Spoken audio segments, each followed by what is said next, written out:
Nakasuot ng earphones ang OFW na si Yana habang nagmamop sa sala ng kanyang tinatrabahuhang bahay. Wala kasi ang amo niyang si Rafi, kaya naman ay ninanamnam niya ang sandaling wala ito. Oh yeah! Woohoo! Kanta pa niya habang sumasayaw pa. Panay mop lang siya sa sahig at minsan ay ginagawa pa niyang microphone ang hawakan ng mop. Wala siyang pakialam kung malakas ba ang boses dahil sa pagkakaalam niya, nasa kumpanya ang amo niya tagtatrabaho. Ooh, yeah! Pag-second voice pa niya. Nang sumunod ang nakakaindak na kanta, ay mas lalo pa siyang sumayaw. Ine-emphasize pa niya ang kanyang puwet, kaya naman natawa siya sa sariling ginagawa. Ang hindi niya alam ay nakarating na pala si Rafi. Kumunot noong itong pinagmamasdan siya at hindi alam kung tatawagin ba siya o hahayaan na lang. Yana. Pagtawag pa nito sa kanya, subalit hindi niya ito narinig dahil na rin sa lakas ng pinapakinggan niyang kanta. Yana. Pag-uulit pa ni Rafi. Bigla na lamang niyang inangat ang hawak niyang mop at sakto namang natamaan si Rafi sa noo. Bakit parang may natamaan ako? Tanong niya sa sarili nang huminto siya. Subalit pinagpatuloy pa rin niya ang pagkanta at pagsayaw habang iniwawas-iwas ulit ang mop. At sa ikalawang pagkakataon ay natamaan na naman si Rafi sa muka dahilan para mapadaing ito. Nang lumingon sa likod si Yana, nanlaki ang mga mata niya at halos lumabas ang kanyang puso nang makita ang amo niyang si Rafi na nakahawak sa mukha nito. Mabilis niyang hinubad ang suot niyang earphones at lununok pa ang kanyang laway bago humarap ng maayos kay Rafi. Sir, kanina pa po kayo dyan. Sorry po, natabaan ba kayo? Hindi ba obvious? Inis na tanong pabalik sa kanya ng amo. Napakagat na lamang si Yana sa kanyang ibabang labi at umiwas rin ang tingin dito. Sir, sorry na po. Hindi ko po kasi sinasadya. Sana mapatawad niyo ako. Ani pa niya. Akala niya isasagot pa ito, subalit hindi siya pinansin at umalis ito kaagad.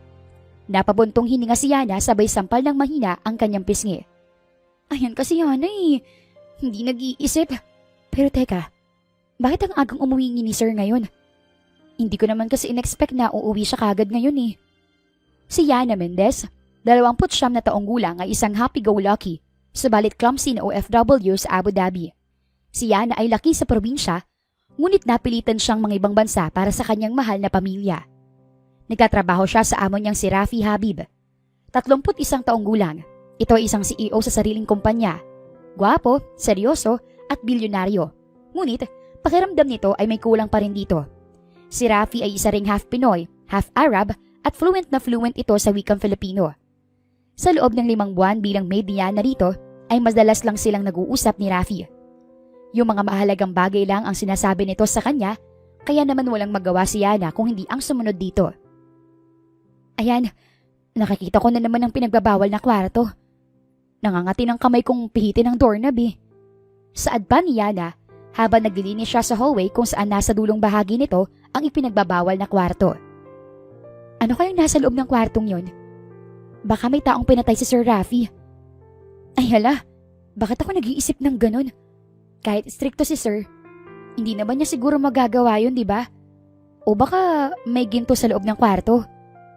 Napakamot na lamang si Yana pagkatapos niyang tingnan ang pintuan ng kwarto. Kahit mamatay ako sa kuryosidad, hindi talaga ako papasok sa loob ng kwartong yan. Unless sabihin ni Sir, baka kapareho ang kwartong yan sa red room ni Christian Grey sa 50 Shades? Ay hindi, erase. Ang loka-loka ko naman. Natatawang ani niya at pinagpatuloy na ang paglilinis. Isang hapon ay inutusan siya ni Rafi na magtimpla ng kape. Yun kasi ang palagi nitong iniinom sa tuwing may ginagawang paperworks para sa kumpanya. Sir, ito na po ang kape niyo. Saad pa niya sabay lapag ng wooden tray na pinaglagyan niya ng isang tasang kape at mayroon ding tinapay na kasama. Tumangulang si Rafi sa kanya kaya naman hindi siya umalis sa gilid nito. Wala ba talaga siyang balak na magpasalamat sa akin? Anya sa isipan.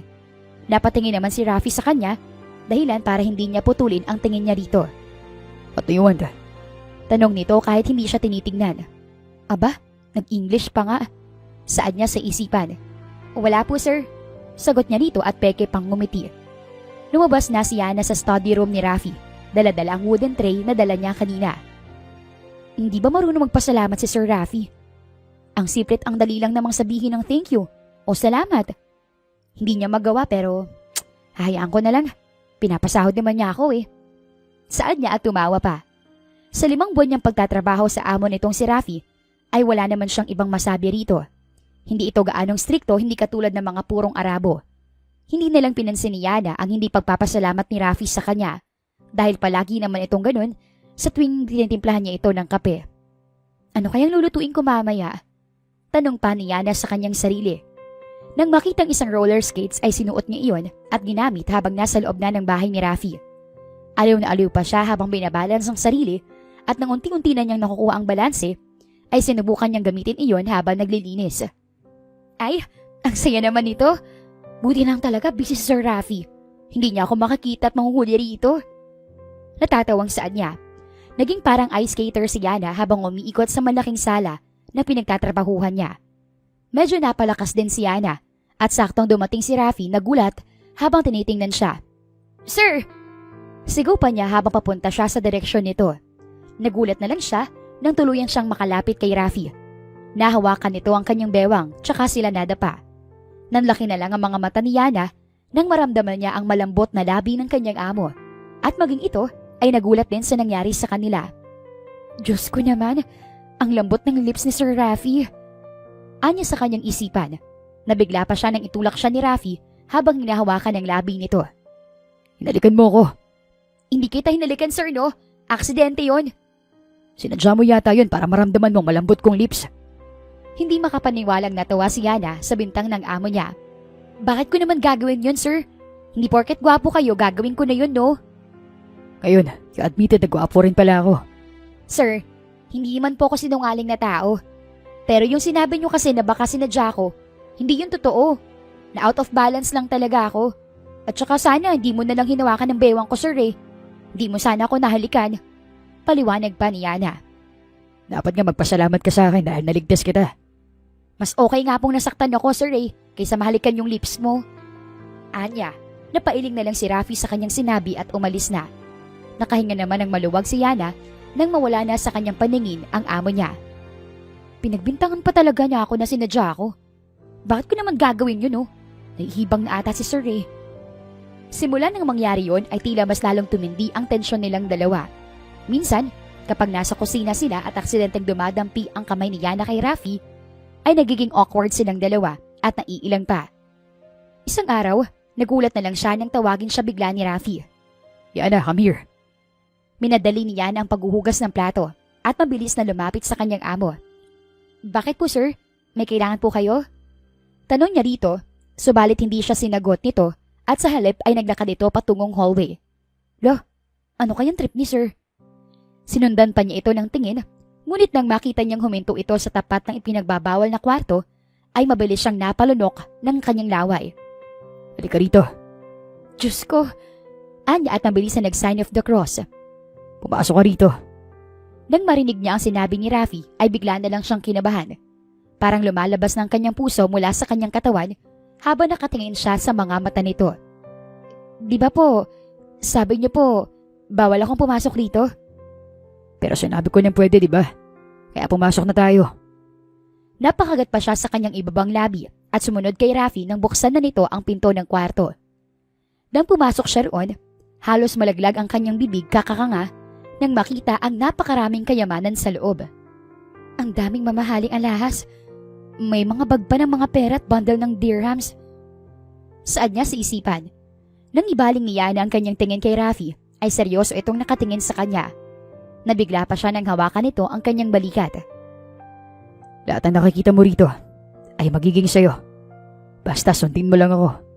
Seryosong anito. Bahagyang nakaramdam ng kaba si Yana sa sinabi ng kanyang amo.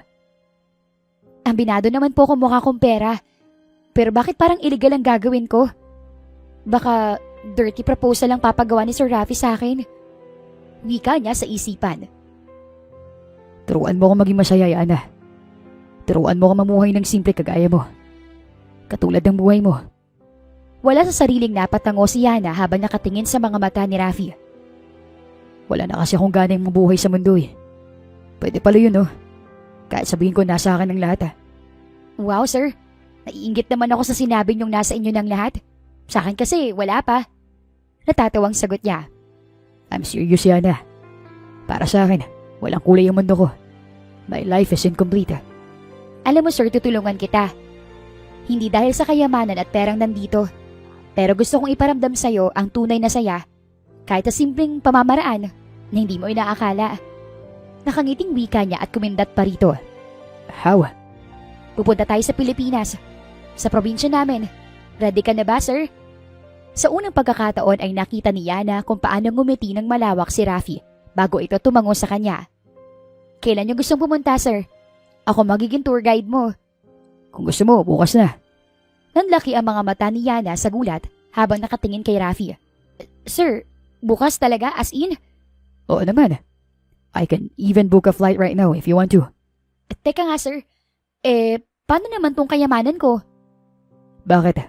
Nagawa mo na bang utos ko? Nakangising tanong nito sa kanya. Ay, oo nga. Sige na nga, sir. Tsaka na lang kapag nakabalik na tayo rito.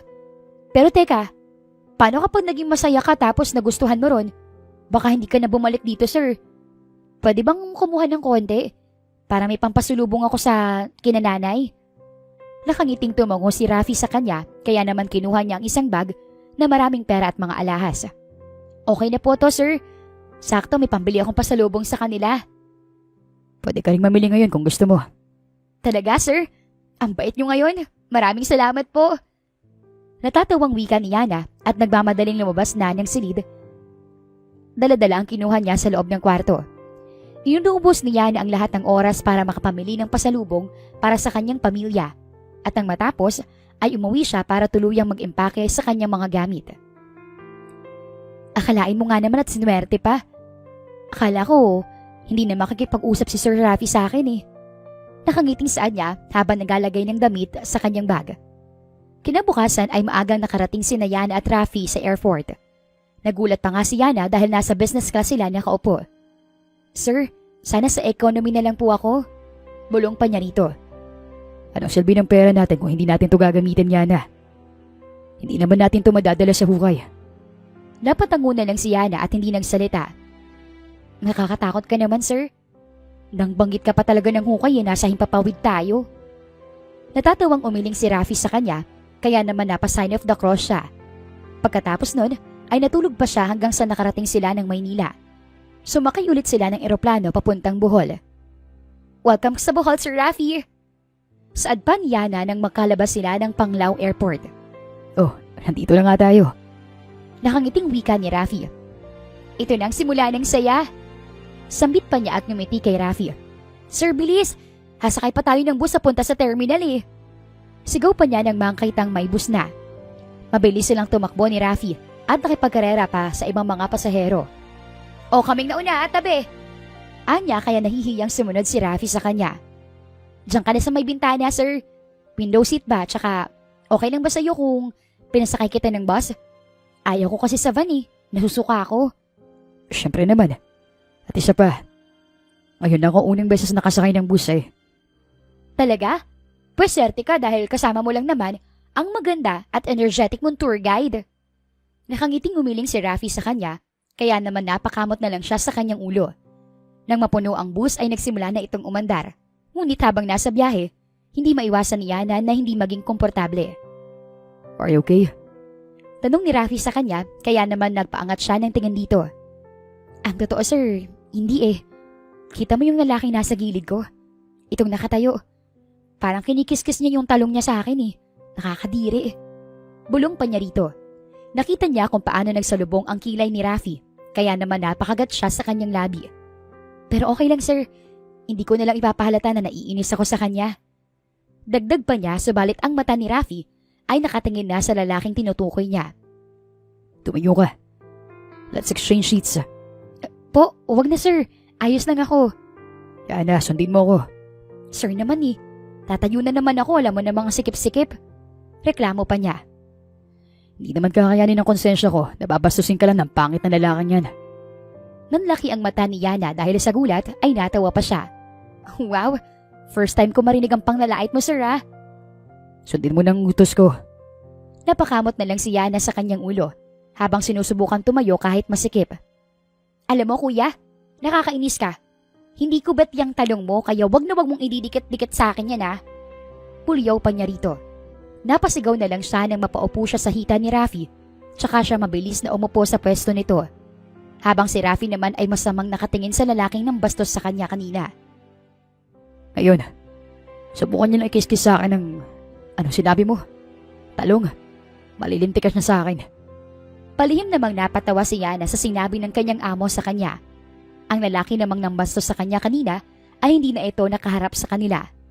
Ang bastos talaga? Wika pa niya sabay irap sa lalaki. Napapikit naman si Yana nang maramdaman ng hangin habang bumabiyahe sila. Maya-maya pa ay napahinto na sila sa terminal para sumakay ulit ng panibagong bus papunta sa lungsod ng Getafe. Pagod ka na ba, sir? Sorry ang layo ng bahay namin eh. Okay lang, Yana. Alam ko naman na worth it eh. Napangiti naman si Yana sa sinagot ng kanyang amo.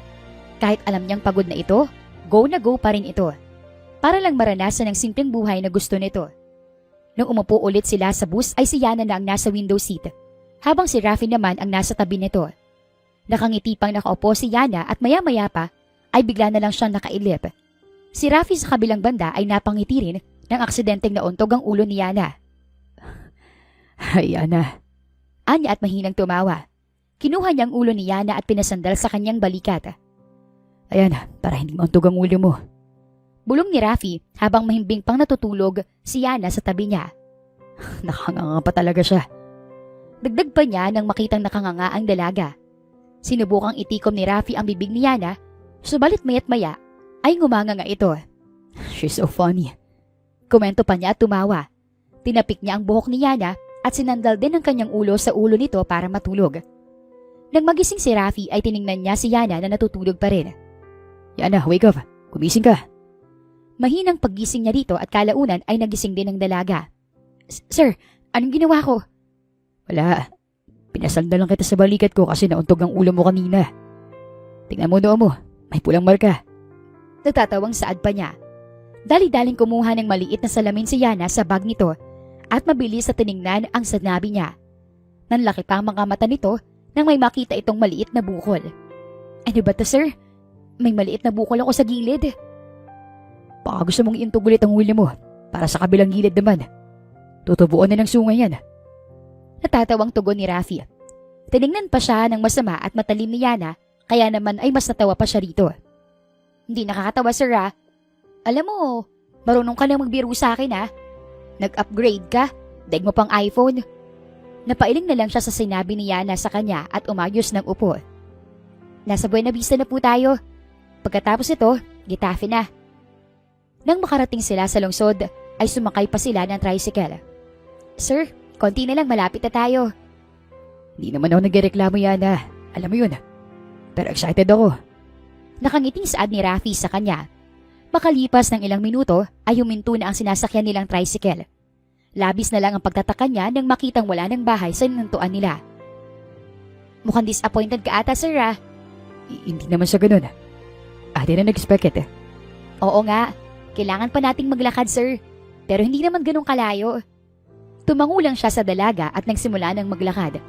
Nang makita niyang marami pala itong dala, ay kinuha na niya isa-isa ang bag ni Yana. Sir, wag na. Ayos lang naman sa akin. Okay lang, Yana. Alam ko nahihirapan ka. Kaya tara na, huwag ka na makulit. Walang nagawa si Yana kung hindi ang ngumiti na lang sa kanya. Sabay kamot ng ulo nito. Makalipas ng ilang minutong paglalakad, bigla na lang sumigaw si Yana sa tabi niya. Nay, tay! Nandito na maganda yung anak! Surprise! Sigaw pa nito. Nakita niya kung paano nanlaki ang mga mata ng magulang ni Yana na tila na sorpresa ngang nang makita ang dalaga. Naiwan pa siya nang tumakbo ito papunta sa mga magulang nitong nasa sakahan. So, this is where Yana grew up. Nakangiting wika niya. Niyakap ni Yana ang mga magulang nito na gulat pa habang ito naman ay nakatingin sa kanya. Ay, oo nga pala. Nakalimutan ko. Nay, tay, si Sir Rafi po, amo ko. Pagpapakilala pa ni Yana sa kanya. Good afternoon po. Hello sir, good afternoon. Paunang bate ni Isay, ina ni Yana. Magandang tanghali po. Dagdag naman ni Dodong, ama naman ng dalaga. Ay oo nga, nagtatagalog itong si Serrano. Hindi pala ako mahihirapan. Sabay pa silang natawa nang marinig ang sinabi ng ina ni Yana. Bakit hindi mo naman sinabi sa amin, Inday, na uuwi ka pala? Eh di sana nakapaghanda kami. Nay, hindi ko rin naman kasi inaasahan to eh. Si Sir kasi masyadong excited. Hindi alam ni Rafi kung bakit biglang gumaan ang kanyang pakiramdam nang makitang malawak na nakangiti si Yana habang kausap ang mga magulang nito. Kahit mabigat ang bag na dinadala niya, ay hindi ito alintana sa kanya. Abay, pumasok muna tayo sa bahay para mailagay niyo ang mga dala ninyong gamit. Si Yanit Ino po. Nasa eskwelahan pa mga kapatid mo, Day. Nag-aaral. Ay, oo nga pala. Tara na, sir. Pumasok muna tayo sa bahay namin. Hindi po malaking bahay namin pero okay naman po. Presko, komportable, magaan. Walang nagawa si Rafi kung hindi ang ngumiti na lang kay Yana.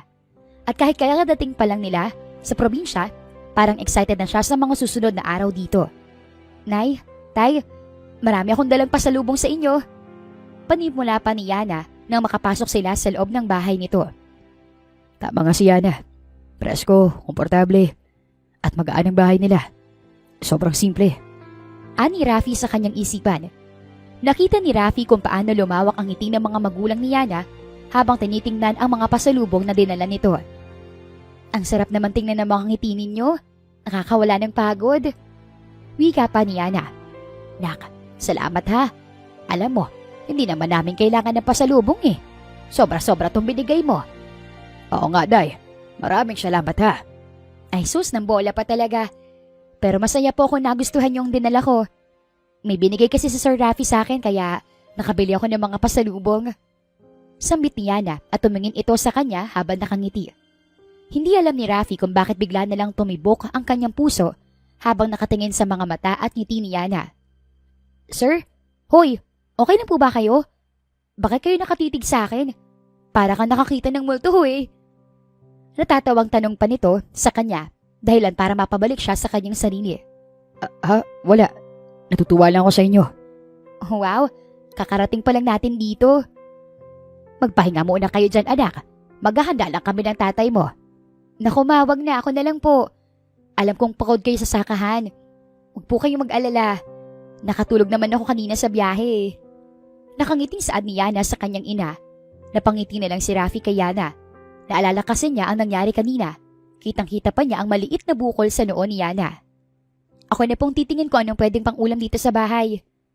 Napatango na lang ang mga magulang ni Yana. Gusto mo bang tumulong sa akin, sir? Siyempre naman. Itong pinunta ko rito. Ang maranasan ng simpleng buhay. So, what are we going to do first? Magsasaing ka ng kanin gamit ang kahoy. Napatango na lang siya sa dalaga kahit hindi niya alam kung paano magsasaing ng bigas gamit ang kahoy. Basta, ang nararamdaman niya ngayon ay excitement. Nang makarating sila sa kusina, kumuha ng kaldero si Yana at nilinisan iyon. Kumuha rin ito ng bigas at nilagay sa kaldero. Kailangan po muna nating hugasan ng bigas. Mga 2 beses, sir. Tumango siya rito at pinakita ni Yana sa kanya kung paano. Hindi ba kayo marunong magsaing, sir? Alam mo namang lumaki ako kung walang nalalamang household chores, Yana. Sa bagay, ganyan talagang mga mayayaman. Ikaw naman ang maghugas, sir. Tumango siya kay Yana at ginaya kung anong ginawa ng dalaga kanina. Nakita pa niyang napangiti si Yana sa ginawa niya at maingat din niyang ibinuhos ang tubig na pinaghugasan niya. Tapos, sasalinan na natin to ng tubig at para masukat mo, gagamitin natin yung linya sa daliri. Kita mo tong pangalawang linya. Diyan mo ibabase ang ilalagay mong tubig. Nakangiti siyang tumango kay Yana at sinalinan ng tubig base sa ikalawang linya ng daliri. Ngunit, nagtaka naman siya kung bakit nakakamot si Yana sa ulo nito. Bakit? May problema ba? Hindi pa pala nahanda ang pagsasaingan natin. Natatawang sagot ni Yana sa kanya. Mabilis na kumuha ng mga kahoy at panggatong si Yana at sinimulan na niya ang pagpapaapoy rito. Hindi mo na kita tuturuan, sir, ah.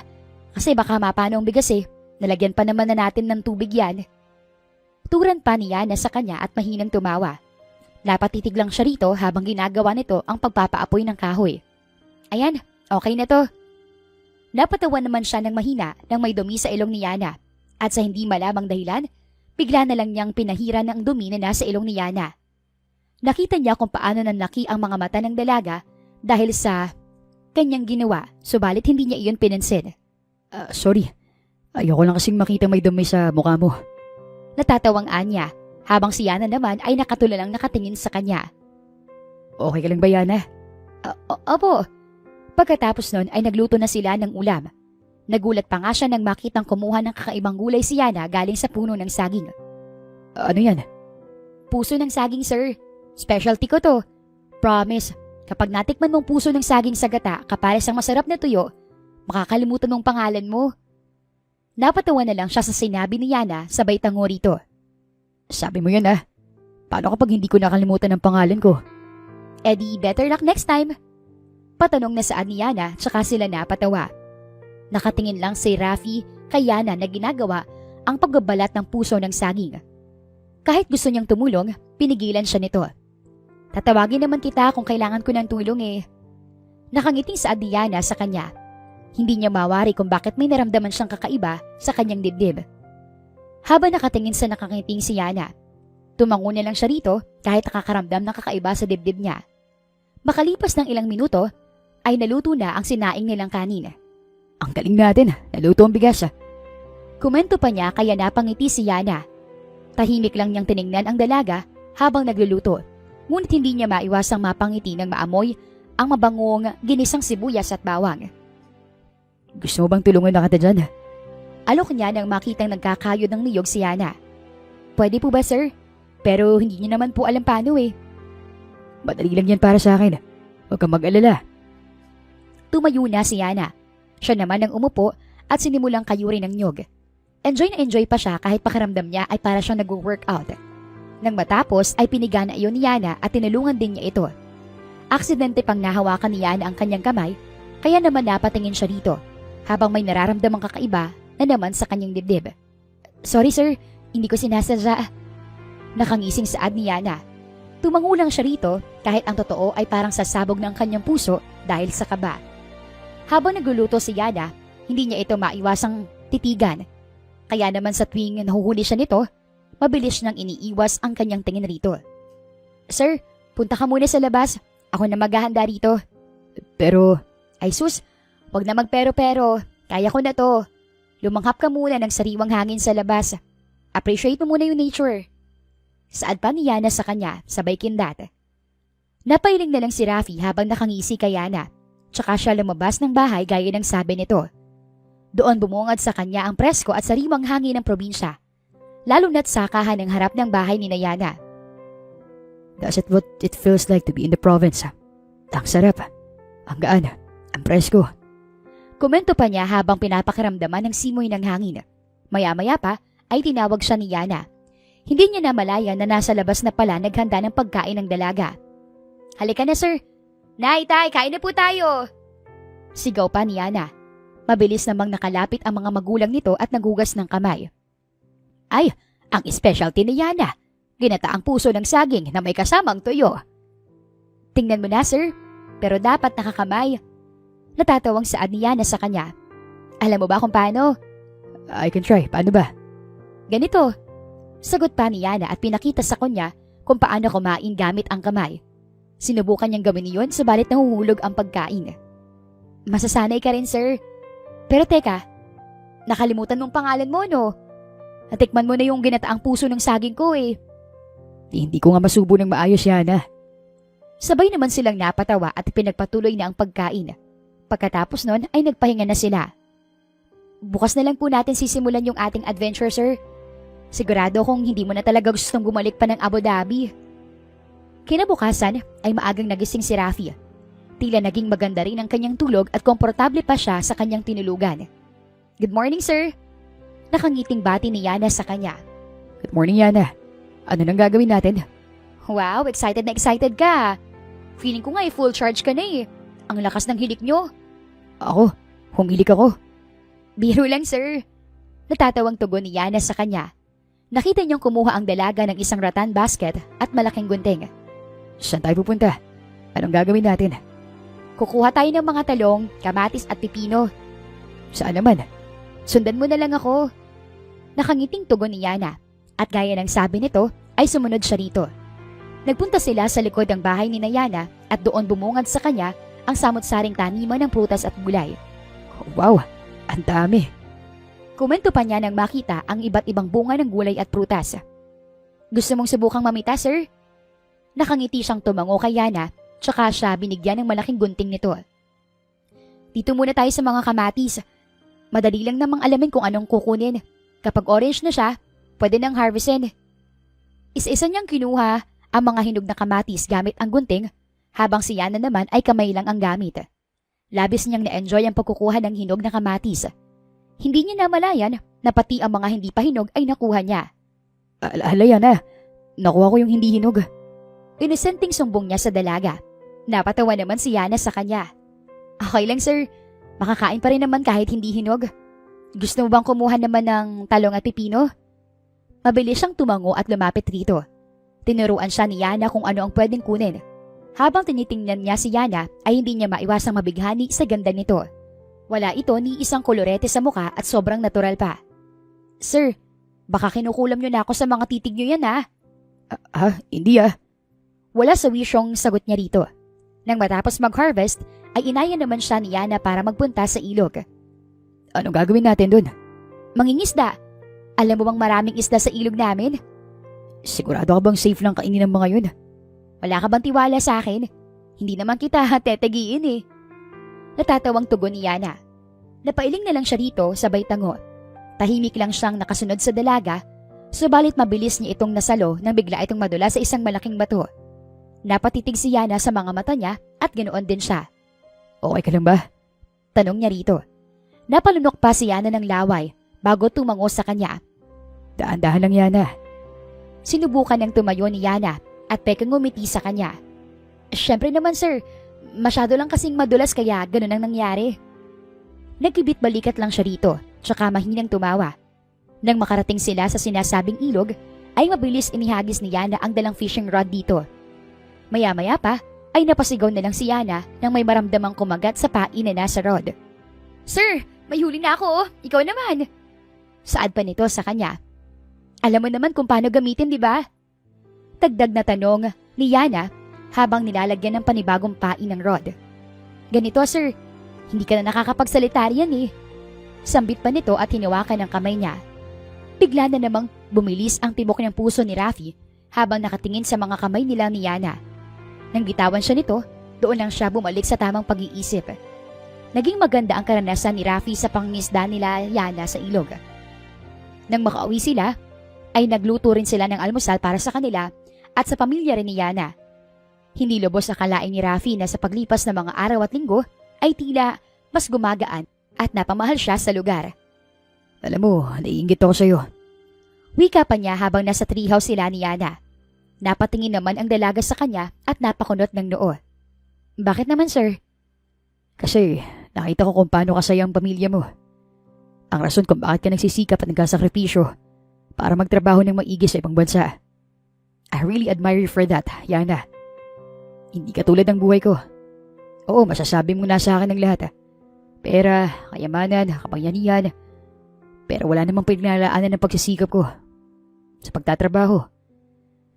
Pakiramdam ko, para akong isang robot na nakaprogram para magtrabaho kahit wala akong ganang mabuhay. Napatitig si Yana sa kanya at nakita niya ang pag-aalala sa mga mata nito. Hindi mo kailangang kaawaan, Yana. Hindi naman ako naaawa, sir. Nalulungkot lang po ako. Siguro, ganun talaga. Naiinggit tayo sa mga bagay na wala sa atin.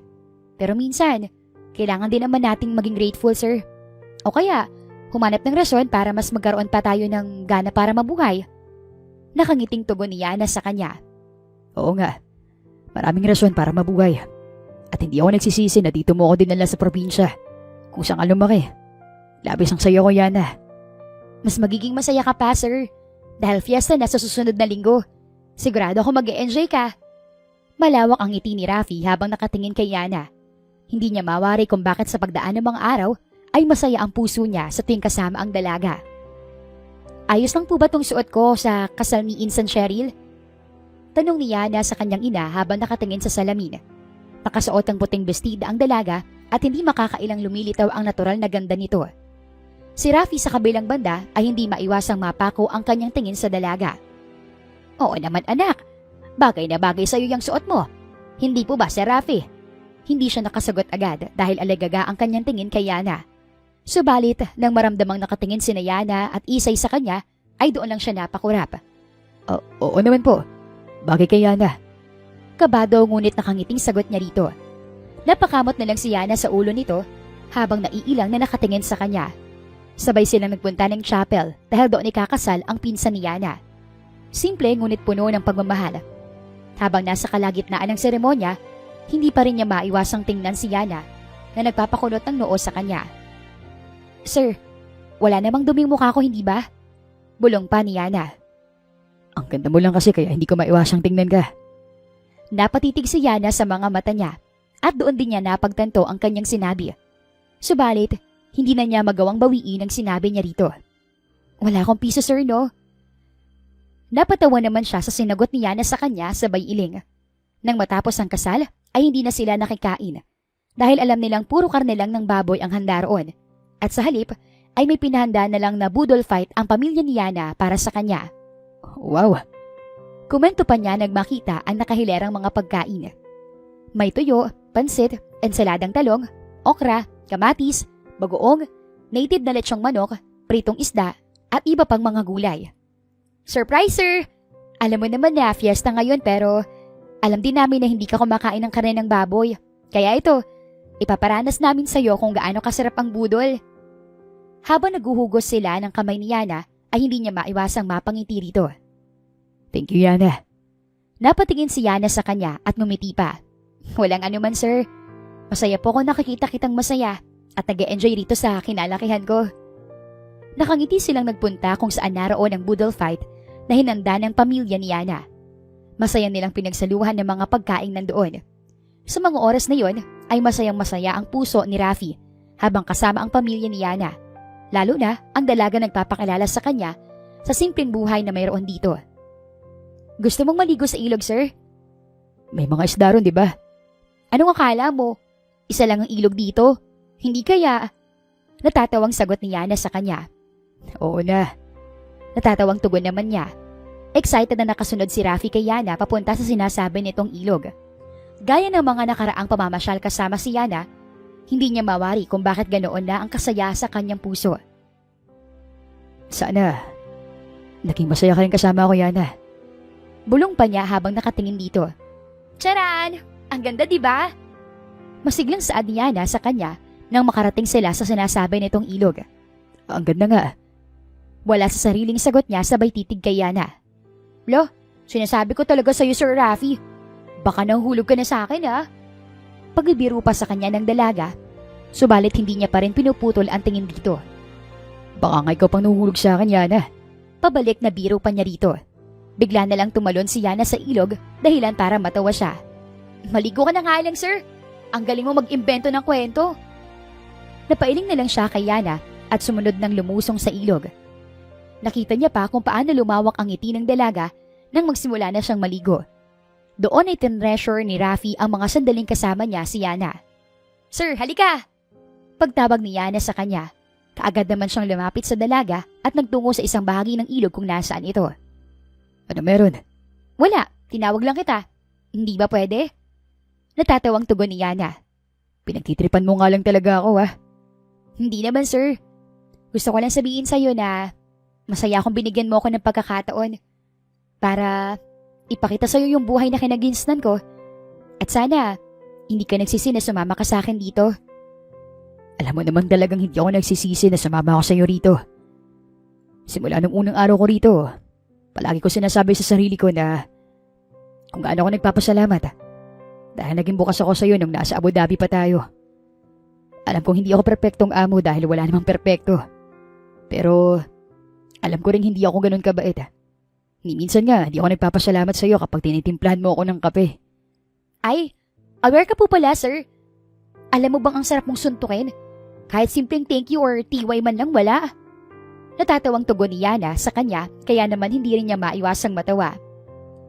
Kaya nga gusto kong humingi ng tawad at magpasalamat sa iyo. Maraming salamat sa pagtitiis sa ugali ko, Yana.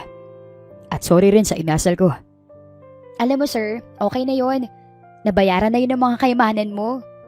Pabiro at natatawang sagot ni Yana sa kanya. Hindi na malaya ni Rafi na malapit na pala siya ni Yana, kaya Napatitig siya sa mga mata nito. Makaramdam siya ng kakaiba sa kanyang dibdib. Habang pinagmamasdan ang kabuuan ng mukha ng dalaga, nakita pa niya kung paano lumunok ng laway si Yana at parang nahihirapan pa ito sa paghinga. Sa hindi inaasahan, bigla na lang niyang niyakap si Yana. Thank you, Yana. Sa lahat-lahat. Bukas babalik ako sa Abu Dhabi. Mabilis na kumala si Yana mula sa kanyang pagkakayakap at tinignan siya ng diretsyo. Sa mga mata, bakit ikaw lang? Tayong dalawa. Sasama ako, sir, no? May trabaho pa ako doon. Dito ka lang, Yana. Babalik din naman ako agad dahil may importante akong sasabihin sa'yo. Pag nakabalik ako. Bakit pakaramdam ko?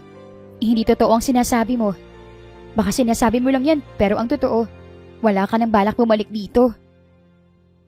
Hindi ko ahayang lamunin ako ng lungkot doon sa Abu Dhabi, Yana.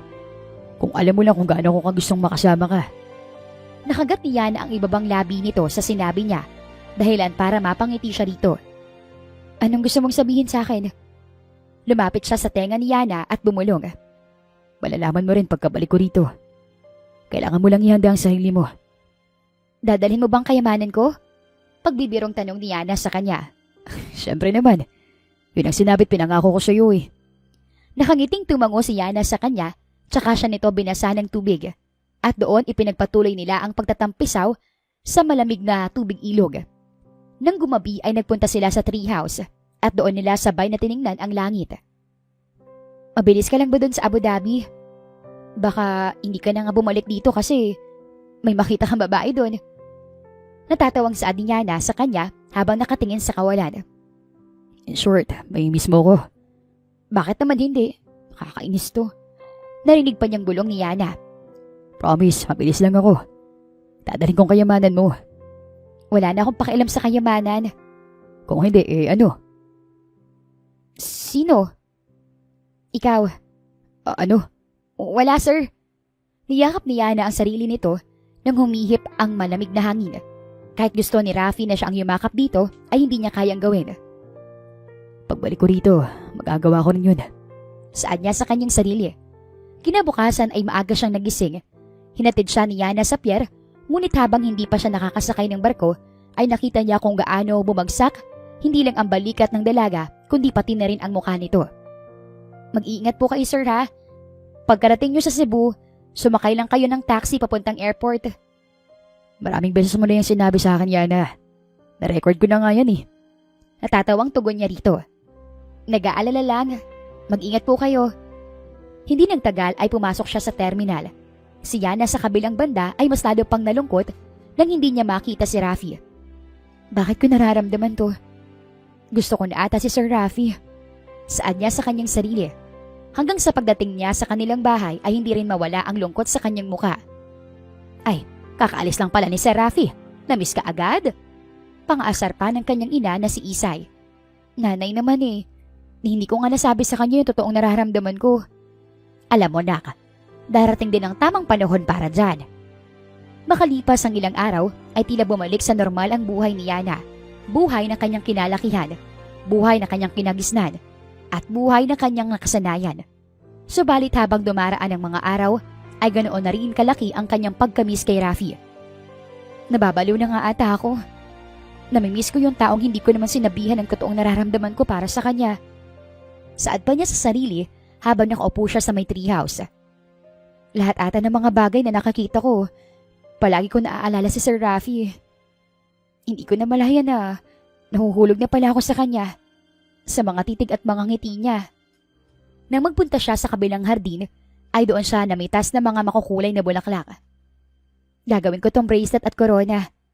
At kapag nakabalik na si Sir Rafi, ibibigay kong mga to sa kanya. Nakangiting usal niya. Puno ng pagmamahal at tuwa ang binuhos ni Yana sa paggawa ng kanyang nais sa pamamagitan ng paggamit ng mga bulaklak. Kahit malanta pa ang mga ito ang magpapatunay kung gaano siya katagal na naghintay sa binata. Pero paano kapag hindi na talaga siya bumalik dito? Paano kung ikinasal na pala siya sa ibang babae roon at nahanap na niya ang tunay na kahulugan ng buhay at kasiyahan? Paano na ako? Kahit nag-aalala si Yana, ay ipinagpatuloy pa rin niya ang paggawa ng bracelet at corona galing sa mga bulaklak. Subalit, napakunot ang noon niya nang may marinig na malakas na sigaw mula sa sakahan. Yana! Sigaw ni Rafi. Nanlaki ang mata ni Yana dahil sa gulat at mabilis na tumakbo papunta kay Rafi. Hindi niya malayan na naiiyak na pala siya habang papalapit sa kanyang amo. Mas lalo pa siyang nagulat nang bigla siyang yakapin ng napakahigpit ni Rafi. Namiss kita, Yana. Wika pa nito sa kanya. Doon dumalo yung mga luha sa mata ni Yana habang yakap-yakap siya ni Rafi. Mas lalo pa niyang hinigpitan ng pagkakayakap dito at hindi maiwasang mas maiyak pa na para bang naipon ng lahat ang kanyang pagkamis dito. Bakit ka umiiyak? Tanong nito sa kanya na puno ng pag-aalala nang kumalas ito sa pagkakayakap sa kanya. Bakit ang tagal mong bumalik dito, ha?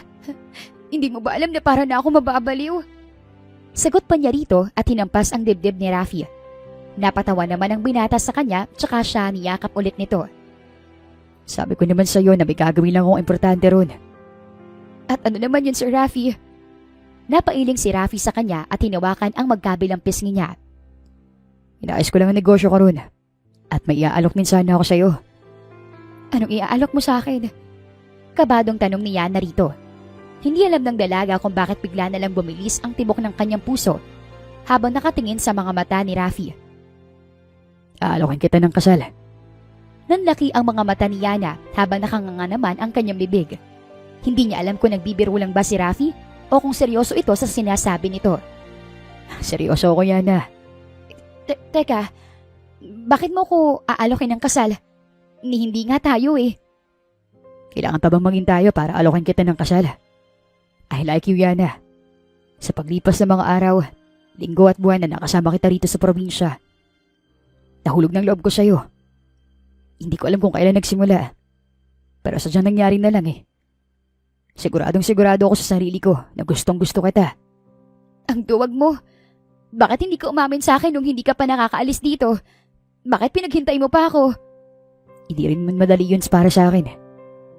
Naisip ko kasi na kapag umamin ako kagad sa'yo, baka ayaw ko nang umalis pa. Paano na lang kumpanya ko sa Abu Dhabi? Natatawang sagot ni Rafi sa kanya. Nakuha mo pa talagang tumawa. Sinasabi ko talaga sa'yo, Sir Rafi.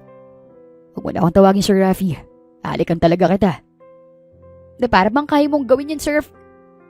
Nanlaki ang mga mata ni Yana nang bigla siyang halikan ni Rafi sa labi. Malawak pa ang ngiti ng binata nang makita siyang napatulala habang hawak-hawak ang labi niya. Ano ba? Bakit mo ginawa? Nakakainis ka. Niyakap ulit siya ni Rafi dahilan para mapatawa at mapangiti siya. Pumapayag ka na ba sa alo ko? Tanungin mo muna si nanay at tatay. Bago ako bumalik ng Abu Dhabi, natanong ko na sila. Pumayag sila. Sagot mo na lang hiniintay ko. Hindi makapaniwalang tumingin si Yana kay Rafi. Ano? Bakit hindi sinabi ni nanay at tatay ang tungkol dyan? Sinabi ko sa kanila na wag mo munang sasabihin sa'yo. Ang daya mo. Kinunsyaba mo pa talaga ang mga magulang ko, ha? Napatawa si Rafi sa kanyang sinabi at diretso siyang tiningnan sa mga mata. Ano nang sagot mo, Yana? Hindi naman kita pinipressure pero kasi alam mo bang maraming babaeng naghahabol at nababaliw sa akin? Napasimangot siya sa binata at natatawa sa kanyang reaksyon. Di dun ka. Akala mo naman. Naiinis na sagot niya rito. So, hindi ka nga pumapayag sa alo ko. May sinabi ba ako? Tugon niya at umirap pa siya kay Rafi. Nagulat na lang si Yana nang lumuhod si Rafi sa kanyang harap habang nilalahad sa kanya ang isang mamahaling singsing na may malaking diamante pa sa gitna. Yana Mendez, will you marry me? Puno ng sensiridad na tanong ni Rafi sa kanya. Oo, bakit naman hindi? Naluluhang sagot ni Yana rito. Mabilis na isinuot ni Rafi ang hawak nitong singsing sa isa niyang daliri, tsaka siya nito niyakap at hinalikan sa noo. Ang ganda naman ng singsing ko. Komento pa ng dalaga. Mas maganda nga, Yana. Hindi man ideal ang relasyon natin, pero makakasiguro kong gagawin kong lahat para maging masaya ka lang sa piling ko. Hindi mo kailangan mangako, Rafi. Alam ko namang gagawin mong lahat ng para sa ikakabuti natin. Teka, dinala mo bang kayamanan ko? Natatawang tanong niya rito. Siyempre naman, dahil hindi na tayo babalik sa Abu Dhabi. Dito na tayo titira. Dito tayo magsasama. At dito na tayo bubuo ng pamilya. Mahal na mahal kita, Yana. Mahal na mahal din kita, Rafi. Kung alam mo lang kung gaano ko ipinagdarasal na darating tayo sa puntong to. Alam kong imposible pero naging posible. Sino nga naman ang mag-aakala? Ganito lang siguro ako magmahal, Yana. Gusto ko kasalan na wala nang ligawan. Oo nga eh. Parang atake ni na Aga Mulak at Charlene Gonzalez no? Napatawa naman si Rafi sa sinabi niya at mabilis na hinawakan ang kanyang kamay. May bagong at talbos ng kamote ba? Gutom na ako eh. Siyempre naman, ipaghahanda kita. Nakangiting tugon niya sa kanyang fiancé. Nang makarating sila sa bahay, ay doon sinabi ni Yana ang tungkol sa pagko-propose ni Rafi sa kanya. Pasaya naman ang kanyang mga magulang sa balitang nalaman at nagpapasalamat na rin kay Rafi dahil sa pagmamahal nito sa kanya. Di ba, pwede kayo mag-asawa ng higit pa sa isa? Gagawin mo rin ba yun? Tanong ni Yana habang nakaupo sila sa harap ng sakahan. Napatingin si Rafi sa kanya at mas lalo pang hinigpitan ang pagkakahawak sa kamay niya. Oo. Aba, Kapag dumami rin ang Yana sa mundo. nakuha mo pa talagang magaganyan Totoo naman kasing sinasabi ko. Pagpapakasal lang ulit ako kapag dumami ka. Pero higit pa riyan, wala pa rin tatalo sa fiancé kong si Yana. Matamis na napangiti si Yana habang pinagmamasdan ang kabuuan ng mukha ni Rafi. Alam mo, hindi ko talaga alam kung bakit gusto mo na rito sa Bohol. Una, nandito ka. Pangalawa, masaya ako nakitira rito. Pansamantala. At pangatlo, napamahal na ako rito. Hindi lang sa lugar kundi pati na rin sa pamilya mo. Subalit higit pa rin yan ang saya na naranasan ko sa piling mo, Yana. Napakagat si Yana sa kanyang ibabang labi, kaya naman napaiwas siya ng tingin kay Rafi.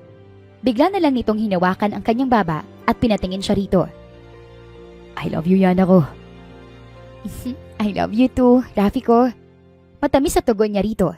Hindi nagtagal ay ikinasal sina Rafi at Yana sa Katolikong simbahan. Subalit nagpa-convert ito bilang isang Katoliko bago sila ikasal ni Yana. Naging simple subalit masaya ang kanilang pag-iisang dibdib. Walang ingranding resepsyon o handaan. Ngunit alam ni Yana at Rafi kung gaano sila kasaya sa araw ng kasal nila.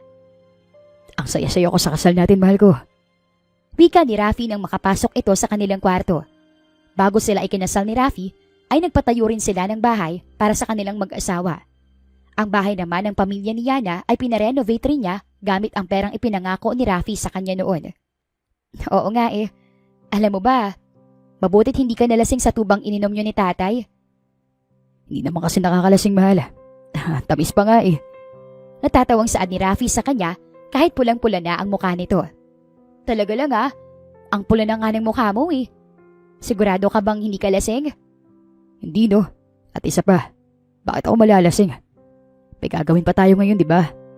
Pilyong tanong ni Rafi sa kanya. Hindi naman makapaniwalang napasinghal si Yana at bahagya pang lumayo kay Rafi. Anong may gagawin pa tayo? Matutulog na tayo dahil napagod ako kanina. Kabadong sagot ni Yana. Nakita niya kung paano ngumuso si Rafi dahilan para matawa siya rito. Kailangan na nating magpahinga, mahal. Inaantok na nga ako eh. Mag-half-bath ka na nga dun. Amoy alak ka kasi eh. Pagbibiro pa niya rito. Walang nagawa si Rafi kung hindi ang tumango sa kanya, kaya naman nakahinga siya ng maluwag. Buti na lang talaga, dahil hindi pa ako ready. Baka kung ano pang masigaw at masabi ko. Saad pa ni Yana sa kanyang sarili at sinabunutan pa niya ang kanyang buhok sa inisip. Pagkatapos mag-half-bath ni Rafi, ay bumagsak ito sa kama, kaya naman napailing na lang si Yana. Hindi pala lasing Natatawang wika niya habang nakatingin sa kanyang asawang natutulog na. Kinabukasan, masarap ang gising ni Yana, lalo na't kaharap niya ang kanyang poging asawa. Napapangiti pa siya sa mga maliliit na halik nito sa kanyang pisngi. Mahal, ano ba? Reklamo niya. Good morning, asawa ko. Alam ko kung anong ginawa mo kagabi. Nilinlang mo ko sa tuba. Humagalpak naman siya ng tawa sa nangyari kagabi, na para ba nagsisisi si Rafi kung bakit uminom pa siya ng tuba. Hindi ko naman sinabi sa'yo na uminom ka ng marami. Nagpadala ka kay tatay. Okay lang. Na-enjoy ko naman ang kasal natin. Napausog si Yana at mas lalo pa siyang napalapit kay Rafi nang yakapin siya nito. Ang ganda ng simula ng araw ko. Kasama kita at ikaw ang uno ko nakikita. Alam mo, habang tumatagal, kumukorny ka. Natatawang wika ni Yana. Totoo naman talaga. At isa pa, ako corny. Hindi kaya. Ewan ko sa'yo, Mr. Habib. Anong gusto mong kainin ngayong almusal? Umaarte pang nag-iisip si Rafi sa tanong niya, tsaka ito diretsyong napatingin sa kanya. Hindi ba pwedeng ikaw na lang? Anong ako? Naiibang ka na ba? At teka nga, alis na ako. Akmang babangon na sana si Yana mula sa pagkakahiga, subalit mabilis siyang pinigilan ni Rafi. Natatakot bang asawa ko? Pilyong tanong ni Rafi sa kanya. Hindi ako natatakot ha. Bakit naman ako matatakot sa'yo? Ako kayang boss mo. Oo nga rin naman pero kitang-kita ko talaga sa mga mata mo na natatakot kang baka kainin kita eh. Natatawang sagot ni Rafi sa kanya. Mahina niya itong hinampas sa dibdib at pinilit na talagang umalis sa pagkakayakap nito. Seryoso, anong gusto mong kainin? Kahit ano mahal, basta kasama kita sa pagkainan. Okay. Matamis niyang ngiti rito. Bago siya makalabas ng kwarto, ay nakita pa niyang niligpit ni Rafi ang kanilang pinaghigaan. Bagay na nagpapasalamat siya dahil kahit paano ay may alam na ang kanyang asawa sa mga gawaing bahay. Naisipang magluto ni Yana ng pritong tuyo, nilagang talong, okra, talbos ng kamote at sinangag. Maya-maya pa ay tinawag na niya ang kanyang asawa, kaya naman mabilis itong nakababa mula sa kanilang kwarto. Wow, para namang may fiesta. Komento pa ni Rafi nang makita ang mga pagkaing inihanda niya sa hapag. Siyempre naman, para sa unang araw natin bilang mag-asawa. Kain na tayo. Dali-daling hinugasan ni Rafi ang kamay nito at tumabi na sa kanya. Bago kumain ay nagdadasal sila. Salamat sa masarap na pagkain, asawa ko. Saad pa ni Rafi sa kanya at hinalikan siya sa labi. Walang anuman, asawa ko. Naging maganda ang mga araw, linggo at buwan ni Yana at Rafi bilang mag-asawa. Tumutulong sila sa pagpapalago ng sakahan na binili ni Rafi para sa pamilya ni Yana. Nagpatayo rin sila ng farm at bumili ng mga alagang baboy, kalabaw, baka, kambing, bibe, manok, pati na rin isang fish pond. Hindi nagtagal ay binayaan din ng isang lalaking supling si Yana at pinangalanan nila itong si Rahiv. Lumaking mabuti, mapagmahal at maalaga si Rahiv, hindi lang sa mga taong nakapaligid sa kanya, kundi pati na rin sa mga alaga nilang hayop. Alak, halika muna rito. Mukhang basa na yung likod mo. Sigaw pa ni Yana sa anak niya na nakikipaglaro sa mga bibe nila. Mabilis namang tumakbo si Rahiv papunta sa kanya, tsaka niya ito hinalikan sa magkabilang pisngi. Ay, ang asim na nga. Pagbibiro pa niya rito. Mama naman, kailangan pa maligo ng mga bibi natin, lalo na si Ducky. Teka lang, pupunasan ko lang ang likod mo. Tahimik lang ang anak niya habang pinupunasan niya ito. Nakakita rin niya si Rafi sa kanilang farm na pinapakain ang alaga nilang kambing. Ayan, tapos na. Pero teka, nasan ang kiss ni Mama? Matamis siyang hinalikan ni Rahiv sa magkabilang pisngi niya, pati na rin sa kanyang labi, kaya naman ay napangiti siya rito. I love you, Mama Yana. Ang sweet naman ng baby ko. I love you too, anak.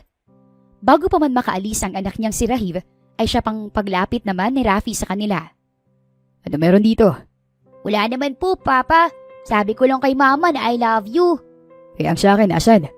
Pabirong pagtatampo ni Rafi dito. Lumapit si Rahiv sa kanya at hinalikan siya sa labi nito. I love you rin po, Papa. Ginulo ni Rafi ang buhok ni Rahiv dahilan para matawa si Yana. Mahal rin kita na ko. Mana sa akin, yung pogi. Wow ha? Sa'yo lang ba lahat? Sa akin din naman ha. Pas kamukha ko talaga si Rahiv, mahal eh. Tingnan lang natin kung kamukha mo pa rin kapag babae ang anak natin. Nanlaki ang mata ni Rafi sa gulat habang nakatingin sa kanya. Buntis ka? Nakangiting tumango si Yana sa kanyang asawa, kaya naman napasigaw siya nang buhatin siya nito. Yes! Tatay na ulit ako! May kapatid na si Rahiv! May kalaro na siya! Masayang sigaw ni Rafi. Hindi naman mapigilan ni Yana na mapaluha habang pinagmamasdan ang mag-ama niyang natatatalon sa tuwa. Wala nang ang ibang mahihiling pa si Yana. Kontento na siya sa simple ngunit masaganang buhay kasama ang kanyang mga magulang at kapatid, kanyang sariling pamilya at ang buhay sa probinsya. Ipinapakita sa kwento na ang labis na kayamanan at tagumpay sa negosyo ay hindi nagpapatunay ng kapayapaan ng loob. Sa kabila ng pagiging bilyonaryo ni Rafi at nakaramdam pa rin siya ng kawalan ng gana na mabuhay. Itinuturo sa kwento na ang tunay na kayamanan ay matatagpuan sa mga relasyong nabuo at binuo ng may pagmamahal at sa kakayahang makakita ng tuwa at ligaya sa mga simpleng bagay at paraan. Makikita rin natin sa istorya ni Rafi at Yana ang pagiging mapagkumbaba. Sa kabila ng katayuan ni Rafi at naging matapang siyang aminin sa kanyang maid na si Yana ang totoong nararamdaman niya sa buhay, yon ang pagiging malungkot. Ang pagpapakumbabang matuto mula sa iba, anuman ang estado ng tao sa buhay, ay isang dakilang katangian na pwede nating ipakita sa iba. Wakas. Maraming salamat po sa inyong pakikinig. Ako po muli si Miss Land. Dito lang yan sa Dear Inday. Hanggang sa muli. Hanggang sa muli. Hanggang sa muli. Hanggang sa muli. Hanggang sa muli.